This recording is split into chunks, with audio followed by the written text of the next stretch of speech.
directly to what we want to discuss today. And it's good news. Good news is happening around us, and I really want us to push it a little bit, just a little bit, and we'll get where we are. So look at today's topic, for example. Your TV and you. Yes, your TV and you. It looks dry. But the truth is this, it's rich when we look closely. Because some of us have discovered that TV is a distraction. Yes, it is a distraction. Now, don't get me wrong. Television can be wonderful. But it can be wonderful, but it could also be a terrible master. Yes, depending on what we watch and how we watch it. Why? Time is the most valuable thing we can spend in life. I'm very glad our people are beginning, yes, colored people are beginning to realize this. That television is a distraction, because guess what? Look at it. Television. Yes, it is used to program people. And I'm glad some of us are beginning to run away from it. We don't want our minds to be programmed. We want to face the challenges of the future. Else we look around and we see examples. And like I said, a lot of us have derailed from it, but finally we're getting it together. And that's a good thing I noticed. And I want to give a shout out to you for it. But first, like I always say, if you're not subscribed to our YouTube channel, please click the bell there, so that each time we produce any video, it comes straight to you. And as well, subscribe, share it, let others know the good news. Because I'm really proud of you, and that's why I do this almost every week, present it to you. But like I always say, let's see what our ancestors have to say about this. Take a look at that poster. Yes, it clearly says, the sun will shine on those who stand before it shines on those who kneel under it. Exactly. That is what our ancestors have to say about this. Yes. In other words, if we use our time well, if we understand what we are pursuing, if we have a goal, nature bound that we reach that goal. We see it. Yes, it's a force of nature. The sun will shine on you if you stand in front of it before people who kneel under it. Yes, that's what our ancestors have to say. Once again, let's go back and see what history has for us. Did you know? Take a look at that. Yes. Did you know that a colored man, yes, Prince Hall, was a founding father? Yes, I know a lot of you will be surprised. Prince Hall, yeah, take a look at his face, was an abolitionist and leader in the free colored people community in Boston. He moved to Boston, some people say, from Barbados, when he was 17 years old, as a slave to and sold to William Hall, and started learning the leather tanning trade. Yes, a month after the Boston Massacre in 1770, William Hall presented Prince Hall with his certificate of manumission. Yes, making the Barbadian-born slave a free man. Yes, he became a free man. It is believed that Prince Hall joined the military to fight in the revolution, believing that with victory, freedom will come to all who were enslaved. Mind you, he was already free then.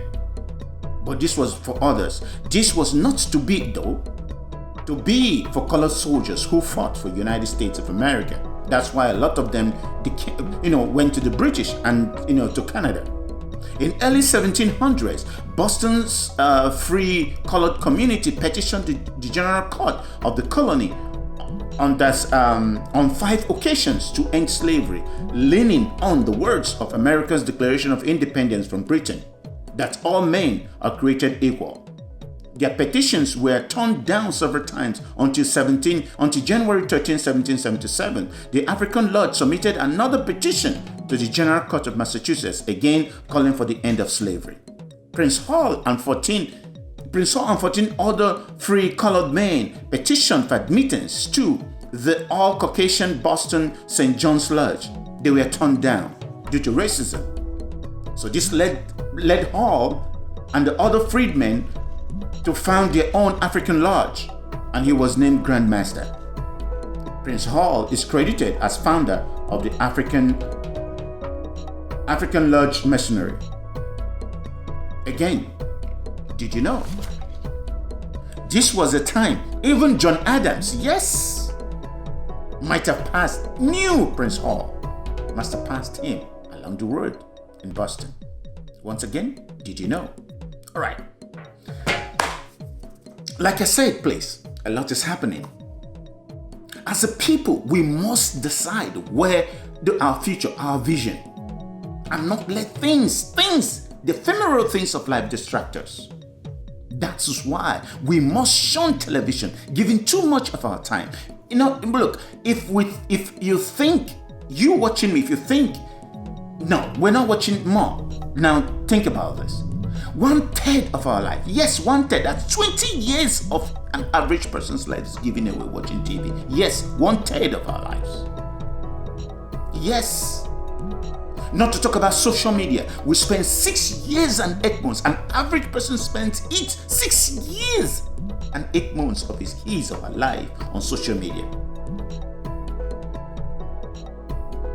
So if you want to get more time in your life, if you want to disassociate yourself from the dumbing down of the brain, the mind control, the programming, we really have to curtail it. Because guess what?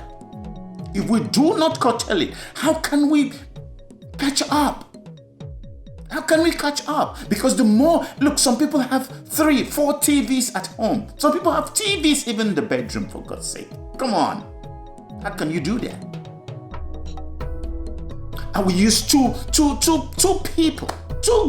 of people for a big example. Take a look at the Jews, for example. Yeah, the Israelis, yes, look at them. They decided early that education would be their means of breaking out to the world. And guess what? They did it. Look at it today. Look around you today. Yes, look at the Chinese, for example.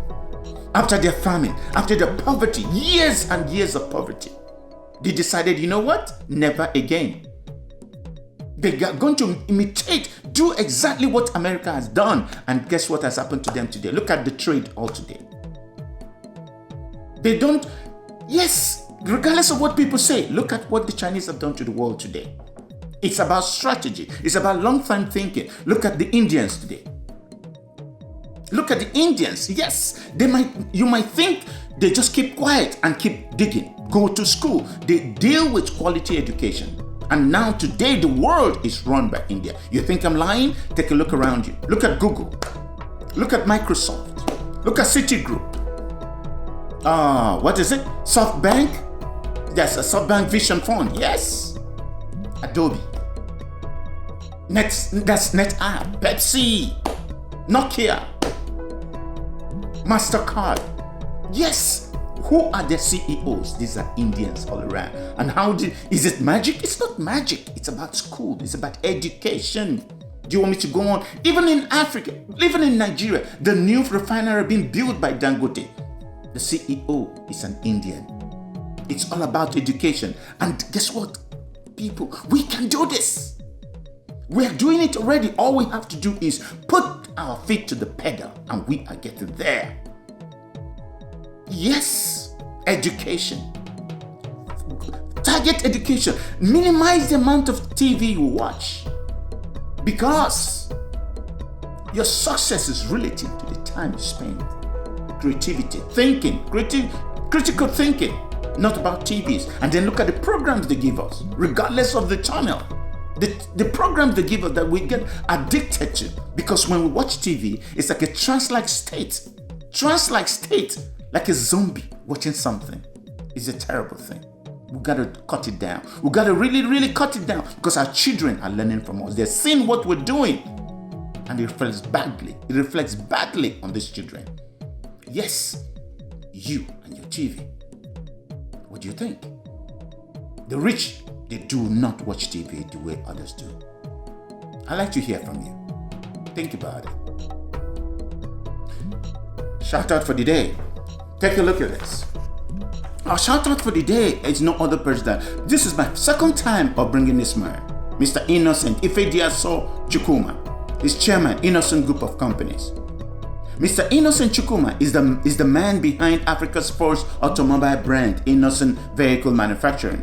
He got his breakthrough in spare part business by importing dismantled cruisers, yes, thereby increasing the units from 40 bikes in a unit to 200 units, thus reducing the overhead costs, even after reassembling the bikes at Nnewi, in Anambra State in Nigeria. In so doing, he brought the Jinsheng brand into Nigeria. Today, he collects marked cruisers like Leventis and Bolos enterprises in Nigeria. Presently, Innocent Group of Companies is one of the significant merchants, providers, and constructing agents of cruisers and bike parts in Nigeria and West Africa as a whole.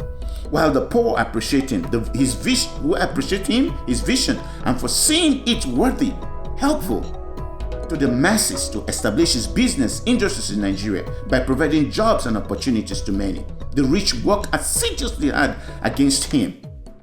One would think all African governments and representatives would patronize him, particularly Nigerian senators, the military, the police, members of the representatives, schools. But no, they would rather waste the foreign exchange in foreign vehicles due to poor mentality. What a shame. Still, we are grateful to Mr. Innocent Ifediaso Chukwuma. We are very grateful for what he's doing because that's a man who has seen the future today. I don't know him, but the future recognizes him and we are grateful for what he's doing. That's our shout out for the day. We want more people. When you get money, invest it in your country. Invest it at home. It will prevent people from leaving the country. Yes, that's our shout out for the day. Did you know? Once again, if you look up, you see my information. I really look forward to coming close to you so we'll discuss one-on-one. Like I always say, there's so much we have together in common than what separates us. I believe in you. You're doing well. Stay in school. Go to school. Have a vision. And we'll get there. Remain blessed. Makara is my name.